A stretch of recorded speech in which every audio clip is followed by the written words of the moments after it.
I know, you miss the barking dogs, don't you?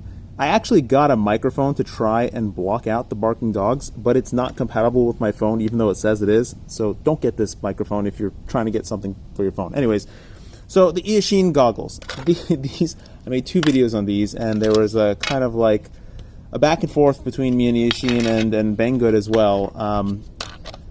The easiest way I can describe it is that Eachine basically just didn't like the fact that I was negative and the fact that I showed a video of my phone recording the screen inside the goggles, because they said you can't tell anything, you got the rainbow effect. But then they sent me a video of them recording their own screen and it had the same issues that I was finding. Anyways, okay, so first and foremost, you've probably seen plenty of other reviews. Sorry for my delay. I have just been really, really busy. I've always been getting home after the sun sets. And you've probably seen everything about these goggles already. You already know that they're using an LCOS screen, LCOS display, and really everything.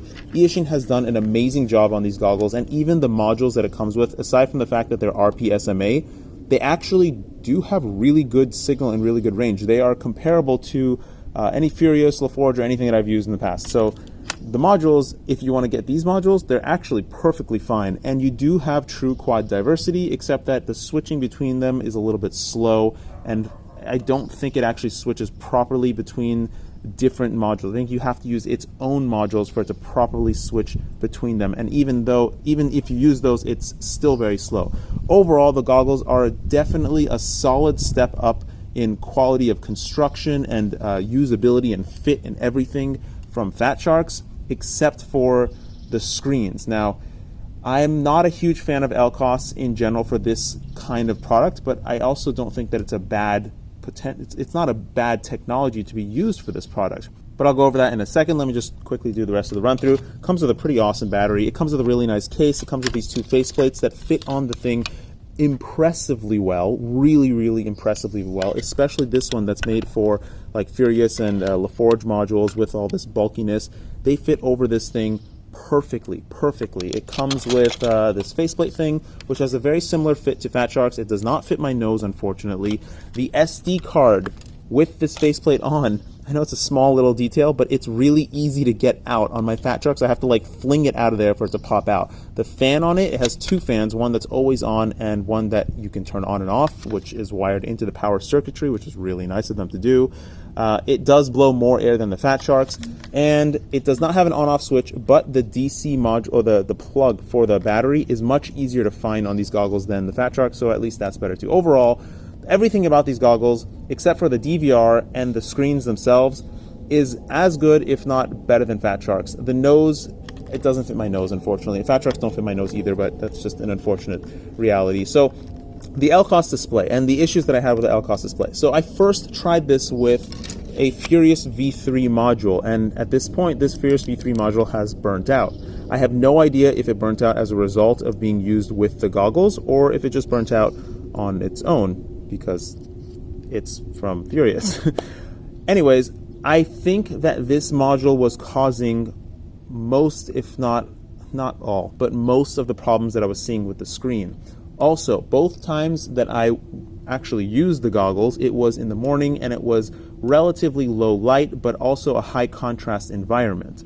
And I say that because now I'm going to show you a video that I recorded in the afternoon, which is a common time to fly, of the LCOS screen. Please disregard the fact that you have rainbow lines running across the screen. That doesn't matter. That's not what I'm trying to show. You don't see those in person. That's because the camera frame shutter speed doesn't sync up with the screen shutter speed inside the actual goggles. So you just see that rainbow effect. Disregard that. What I'm showing you is that the picture is actually very, very nice, and everything is great until you get into, like I said, a relatively, not even low light, a relatively lower light, high contrast scenario.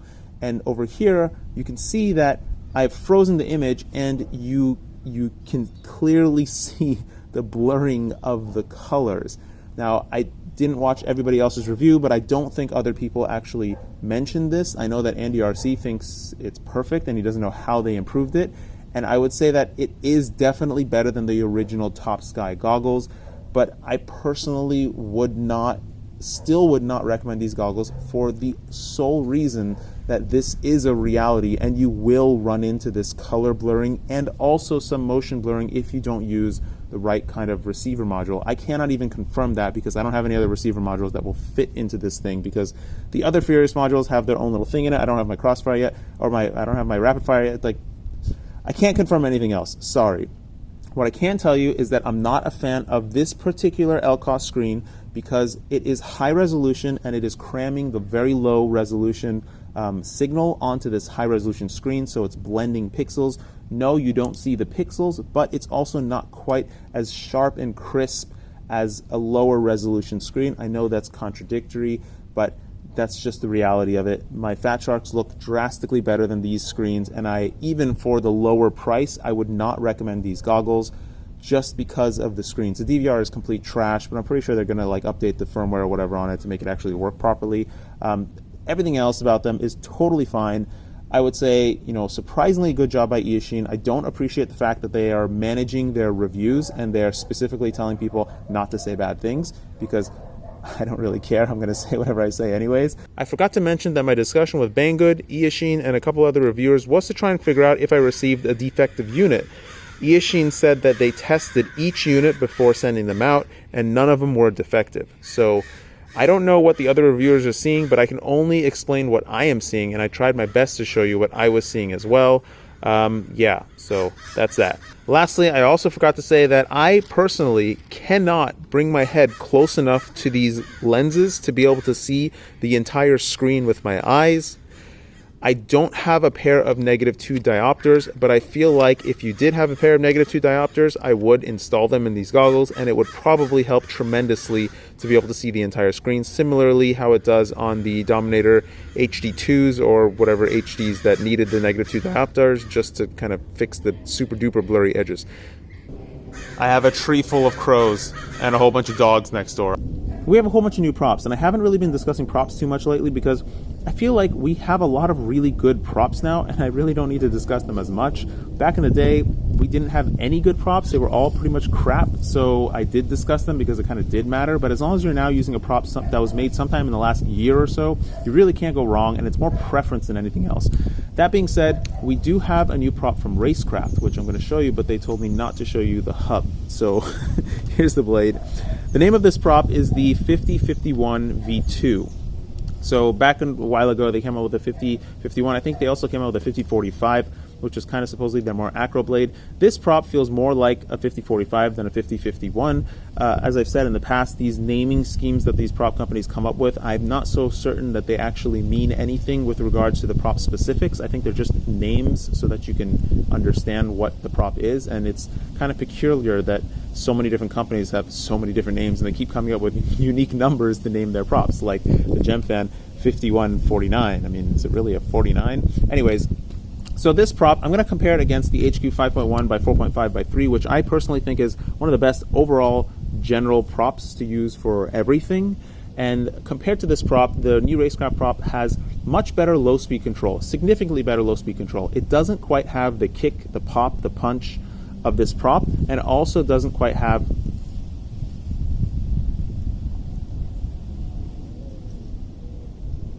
the speed of the HQ prop. Yes, even though it's supposedly a 5.1 pitch, it doesn't quite have the same speed as this prop. At least on the 3 quads that I put it on, compared to this prop, it didn't have the same kind of speed.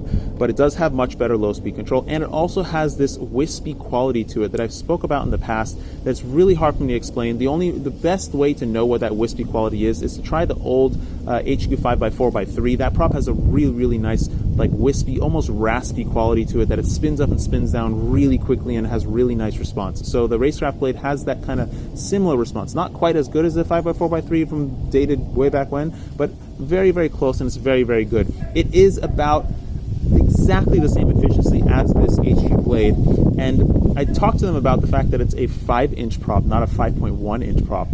And I think they just weren't aware that props are now actually 5.1 inches, but like the HQ prop and the Azure prop and the T-Motor prop and the Gemfan prop, they're all actually 5.1 inches, and I do personally think that the 0.1 really does make a difference. It does make the prop feel like it has more kick, more punch, more give, just has more everything. So yeah, look for that prop, give it a try if you want. like, just give it a try. I mean, all you can do is try and see what you like about it. I personally think it's a pretty good all-around blade. It's not quite as fast. It does have good durability, but the plastic is similar to the old, the previous Racecraft plastic, which is good, but it's also very, very stiff. So if you're flying around in kind of cooler weather and you crack against a tree or a pole or ground or something, you are liable to actually crack the blade. Next prop up is the Azure 5140. Now, the Azure 5150, the 5150, I personally think is the best overall racing blade. If I would say that this is the best overall general blade, I would say that one is, I mean, I'm saying these absolutes, the best. So far, my preference being the best that I have tried to date, I really, really like the Azure 5150 prop, and I think it's a phenomenal prop overall. And this is the 4-pitch version of that prop. Now, what they did was they changed. So if you look at this one, this is the previous design, the 5050 design. If you look at the design of the blade, it's got that hump right in the middle. And if you look at the design of the new blade, it has the hump closer to the hub.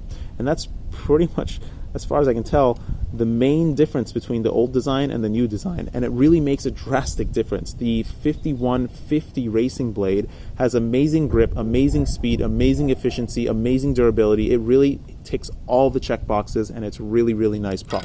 The 4-pitch version of that prop, unfortunately, does not quite give you more control. I was expecting it to have more control because it has a more shallow pitch. Maybe it'll give you a hair more control. It depends on what weight quad you have it on, but that doesn't mean it's a bad prop. It's a lower pitch prop, which means it can manage higher RPMs easier with fewer amps. And that's probably what it's most suited for, a light quad with a high kV, and you could run this prop and you'll probably like it. And it might give you better control at the top end because of the lower pitch. That being said, I still would prefer the 5150 even on that light quad because it's such a phenomenal blade. So look for this prop. It is extremely durable, just like the 5051. The durability is right up there with the Cyclone, all the Cyclones, which have legendary durability. Now after that, I'm going to talk about the Gemfan 5149 once again, and this is a prop that I like but don't like. It's kind of a love-hate relationship. It has a very specific purpose. This prop is really made just for racing, and I wouldn't recommend it for acro at all. And the reason for that is because it has really poor low-speed control, particularly on a craft that weighs 600 plus grams. It has just really awful low-speed control. But if you put it on a light quad, it has pretty good low-speed control, but the high-speed control on this prop is unlike any other prop. It has very good speed, not the highest speed, but it has very good speed, and the high-speed control feels like the best low speed control I've felt. It just feels so in control and so like sharp and tight. So I really like this prop for that purpose. Again, give it a try. See if you like it. You might not like it. Maybe you prefer flying your quads at a less of a pitch or whatever, and it just feels weird to you. This is a prop that you either love or you hate. If you try it and you just don't like it, then you're just not going to like it. But I advise you to put it on a light quad with particularly high KV, and it will feel really good at high RPM. And when you're going faster, you're going to notice that you have more confidence in your control overall. The durability of the blade is good, not the best, but it's good. I would say the Cyclone and the Azure blade is more durable than this. And finally, this is kind of the star prop that I wanted to show you guys. This is the new T-Motor prop, which is not really new anymore. It's been out for a while. This is the first time I haven't been able to get to Pyroflip in a while, so this is the first time I've really gotten a hold of it. And this prop is really interesting, and I didn't know, first of all, I don't know why T-Motor is trying to venture into props. It's just weird. This prop is made by Gemfan. It's not made by T-Motor. They're just renaming it. But this prop that Gemfan made is pretty remarkable. It weighs 3.6 grams, which, if you remember way back when, Dahl made a 3.3 gram super steep pitch prop, which was kind of ridiculous. This is 3.6 grams, so it's not too far off from that, and it weighs just about the same as the HQ 5x4x3. Now, I haven't really discussed prop weights very much either, because it's not really, again, as important when you're running a 2207 and you got all that meat and torque and everything, but it still does make a difference. The response of the blade does matter, particularly the pitch and the response from the inertia of the blade needing to spin up and slow down and do everything. It does actually make a difference, and a motor that can manage this prop, like, it can manage it completely through and through. Like the RCX motor, which I'm going to talk about in a second, this motor with this prop on it has 100% control. It feels like it's got 100% control of this prop. Like, there's no instance at which I feel like I am lacking in control or anything, and the prop has phenomenal low speed control. This prop is probably the most fine, accurate proximity prop I've ever flown. It's a 4.3 pitch. It's not the fastest prop. It does have some speed, but it's definitely not the fastest prop, but it has fantastic throttle control, and the yaw control and the zip of the prop and how wispy and light and responsive it is.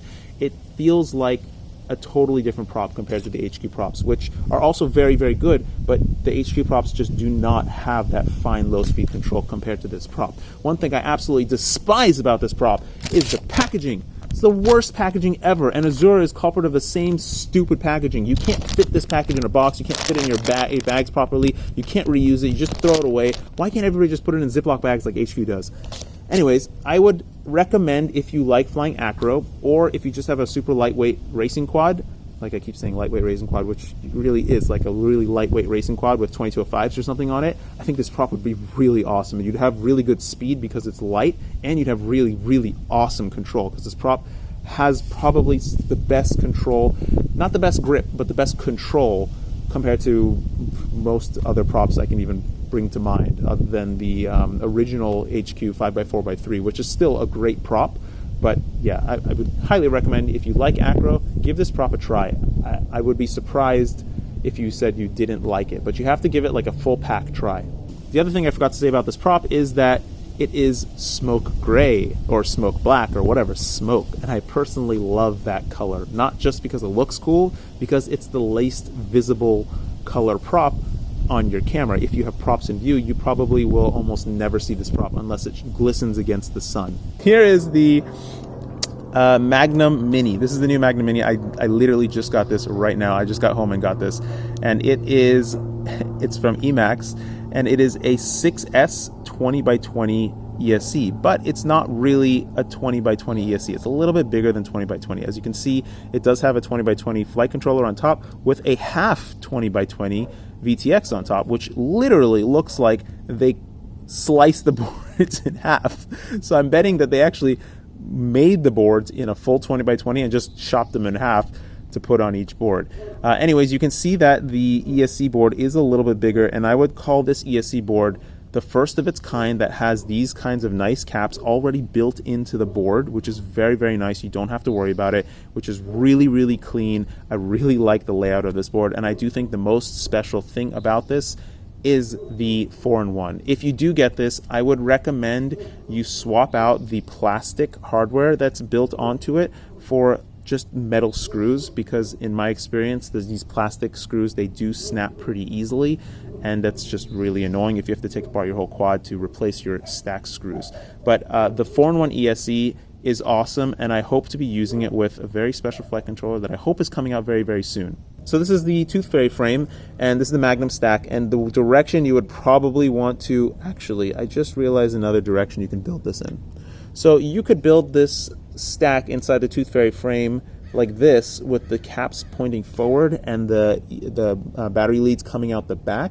But the problem is that, if you can see, it's hard to see, but that's where it would sit, and your camera connector would run into the caps. So if you're going to build it like this, you're going to have a camera that you can flip the connector on, so the connector's on the bottom and you can invert the image. Or you can actually turn this around and have the battery leads coming out the front, which I just realized right now. Let me check that out. Yeah, it looks like it will actually clear. It'll clear the back, but then the battery leads are coming out the front. But now you can see that your camera connector will actually clear the board. Actually, this is probably how I would build it, because oh shoot, then you can't access the USB port. Anyways, whatever. This kind of orientation is always an issue. Well, next up, here's that cheap $30 4-in-1, the 6S 35, whatever, 4-in-1. This is the actual $28 or $27 version that I got, and it is identical. So it's, coming from the same place. So it is all the same stuff. And I did burn one up. I do have another quad with this inside of it, and it hasn't burned up yet. I don't know if it burnt up because I just crashed really hard, or if it actually burnt up. This is the I think it's a $20 copy of my Floss 2. Yeah, it's the Floss 2.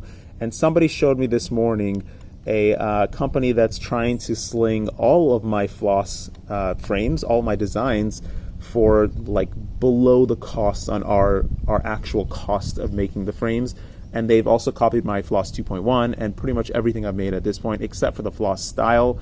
And here's what I have to say about this one. So this is a I think it's a $20 or $22 or $25 copy of the Floss 2, and I was really expecting it to be perfectly fine, because I'm not one to kind of be a stickler for super duper high quality stuff. Obviously, I like high quality carbon and high quality stuff, and I want things to be made correctly, but I'm also very logical, I might say, in that I don't just spend money for the sake of spending money just because it's going to be better if you spend money, because I like value. And I would say that with these super duper low grade frames, even though this is a super duper copy of my frame, it's just direct copy, and they cloned the canopy too, and they molded the clone of the canopy, which we were kind of half working on, although the canopy is made of like rubber. It's not made of, of TPU or nylon or anything. Anyways, I would say that the carbon on these super duper low things, it's not the same. It's definitely not the same quality, and they haven't cut things correctly, and this is the first version of my design, and I have updated it quite a bit since. I do still think that the carbon is usable grade, and if you're buying a super duper cheap frame, at least go for one that has a relatively good design. This one sucks because it doesn't have a carbon top plate. And that's really the only reason why it sucks. And overall, we've kind of stepped, gosh, I didn't even notice. Look, the canopy even split already. I put this together like a week ago, not even a week ago. It's just been sitting on my desk. And I guess I tightened the screws too much and the canopy rubber split already. And the canopy is trash. But overall, if you built a lightweight quad on this frame, it wouldn't be the worst thing, although you definitely need to have the carbon top plate. Overall, I'm no longer a fan of the Floss 2, and even if you did use the Floss 2, I would highly recommend just going with the 5mm arms, because they just don't break and it's just less hassle. I mean, even I'm saying that, even though it's going to end up breaking your bottom plate over time and it's just going to be a pain in the ass, I just don't recommend the Floss 2 anymore. I know that Sergio likes it. I know that Andy likes flying it. Andy has actually moved to the Floss 2.1 as well. Most of the team have moved to the Floss 2.1 or the Dragana frame, which is just the shorter Floss 2.1. The boomerang arms in general in 5mm are just so much simpler and easier to manage. And I would like to make one other change. I'm really strongly trying to force like a little change of making 1.5mm bottom plates available to people for very cheap, for those that want to sandwich the arms, and because there's been a lot of demand for the sandwich. And I do think that if you're running a canopy, the sandwich is going to help you tremendously to keep stability of. And next are these. This is the RCX LS2207 2400 kV motor. And okay, so I haven't discussed this because in the past I've recommended this RCX motor, or just not this one, but the previous RCX motors, the 2205s and things, over like $7 or $8 Racerstar motors, and I have been called things like bougie, snob, awful, and dumb, because I'm recommending a motor that costs $1 or $2 more than the favorite Racerstar motor for some reason that people love. And I'm recommending it because you have much fewer problems with a motor that many people will agree is an exceptionally good value, which is RCX. Not all of their motors, but some of their motors are just an exceptionally good value, and this is no different. This is their economy series line of 2207 motors. They also have the high-end series, which I don't even know if it's worth the money. I don't really know if there's anything that's that different. They say it's a better bearing and a better something else, but okay, let's run through the specs of this motor. So it's a 2207 motor, it's 2400 kV, but it's more like 2485 kV. It does unfortunately weigh about 33 grams or 34 grams, so it is a couple grams more heavy than the super high-end motors, but again, it's a $10 motor. Oh yeah, I didn't say. This is a $10 motor. So the DYS motors are $10, and I didn't discuss this alongside the DYS motors because I didn't want people to call me bougie. So I'm now telling you these are $10 motors, but the problem is that you will have to pay shipping. So if you ordered about 6 motors, you'll end up paying about $1 per motor shipping to the United States. And so it's $1 more than the DYS motor, but it's like $15 better than the DYS motor, and I'll go over all of the features right now. So it's an open bottom motor. It's got a nice thick bottom like belt bottom piece here, so the bottom will not crack off. It's actually got this little thing on top of the wires which hold the wires down so they don't scrape the bell. If you may have noticed, some motors that don't have a bottom piece, like have a naked bottom, the motor wires actually come up and you have to push them down to avoid the bell scraping them as it spins. So this thankfully has that. It has 0.2 millimeter laminations on the stator. Unfortunately, it does not have 0.15 millimeter laminations. It has a 9 millimeter outer diameter bearing, which does make it much smoother than a 3 millimeter bearing. This is not my first 9 millimeter bearing motor. I have used others and they are a little bit smoother, and smooth is an elusive term. It's really hard to nail down what exactly smooth means. Like, what does it mean to actually have a smooth motor? Does it mean you have smooth bearings? Does it mean you have less vibrations? Does it mean your power output is smooth? It's really hard to say that, but I'll tell you that when you spin these motors up on motor test, you will notice that they are just smoother. They have less vibrations, less wobble, and they are very consistent. It's got multi-stranded wires, which nobody really can say if multi-stranded or single-stranded is better. It really just depends on the quality of the wire. The bell has a single-piece shaft. It is not titanium, it is steel. It has nice knurling on top of the bell so it can grip the prop really nicely. It has this lip underneath the magnets so the magnets will not slip, and it also has curved magnets, and it also has very strong magnets. And by comparison, which I didn't bring here to show you, but the DYS motors don't have any of this stuff. They have square magnets, thick magnets, but square magnets. They weigh about the same, maybe a little bit more. They have a C-clip on the bottom of the shaft. They have a 3 millimeter bearing. They have the same 0.2 millimeter laminations. They got the same multi-stranded wires. But overall, the construction of the DYS motor is considerably lower than this RCX motor. All right, and lastly, this thing. So somebody in the Pure Flip group actually said that they want to try and make a tiny whoop fly with an 18650 battery. And it was funny because there's probably no way a tiny whoop could ever take off with the weight of a 18650 battery, which weighs like, I don't know, 30, 40 grams. Anyways, I always thought that the Syma X5 is a fantastic quad. I had a couple of them. I gave them away to a whole bunch of friends. I didn't use them to learn. I had already learned how to fly FPV, but I bought them because it was so damn popular on Amazon. And I was pleasantly surprised because this quad is probably the most indestructible quad I have ever used. It weighs nothing. The props are made of literally rubber. They cannot harm a fly. When it does fly, the props are spinning so slowly that even if you run it directly into your face, you don't get. The whole thing is made of the same material as the props. Like, it's like super duper flexible and rubbery, and it's just awesome in general because I thrashed the crap out of this thing and it just kept working. Although I had one lying around that the flight controller board on it just stopped working for some reason, and when the guy posted about the 18650 cell, I thought, oh wait, that would be awesome. I could probably run that on a Syma X5, and so that's what I did. I put an 18650 on this quad, and I'm not going to fly for you right now because I just haven't had time to fly. I don't have time to like fly it and then record it and then put it on the computer. I just didn't have time for that. I'll do it later, but it does fly with the 18650. It is 127 grams all of weight. I did put a tiny whoop board in there, an all-in-one brushless board. It does have the VTX built into the board as well, and it does have an XM receiver, and I also put a micro eagle in there because why not? Let's have nice vision too. And I personally think that if somebody refined this quad, it would be the absolute pinnacle of beginner quads because it is indestructible. You can't hurt yourself. It's easy to fly. It's just going to keep going like this thing. I mean, I've had Syma X5s that have hundreds of flights on them and they still run, even with these crappy brushless motors. And they are crappy brushless motors, which you will have to replace in time. It does not fly with this battery because it has a 127 gram all-up weight. Without the battery, it weighs 78 grams. I would say that this quad with this power and the whatever drivetrain it has on 1S that it runs on, it was probably optimal to run it at about 100 gram all-up weight. And if you are going to build something like this, you got to keep it 100 grams or under, or else it just will not perform very well. Even with that 100 gram all-up weight and a really tiny 1S battery, you will still get about 2 minutes of flight on this quad.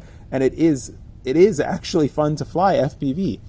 Anyways, that's that. I would really love to design, a pair of goggles. I've been trying to design a controller, a ready-to-fly quad. I've designed a charger that I'm hoping is going to get made pretty soon. All these things that I wish could just happen immediately, which just take forever to happen. That's all for now. Sorry, I've just been really, really exceptionally busy. I really only make these videos for you guys. I don't even have time to fly anymore. I don't have time to build anything. My room is a complete mess. I need to just like throw everything in a box because I don't have time to build anything anymore. I only fly to test things anymore. And again, I just make these videos for you guys because I feel like I'm letting you down if I don't. So yeah, I hope this was helpful. I got a couple other stuff on the way, and Yeah, don't forget to floss. Take care.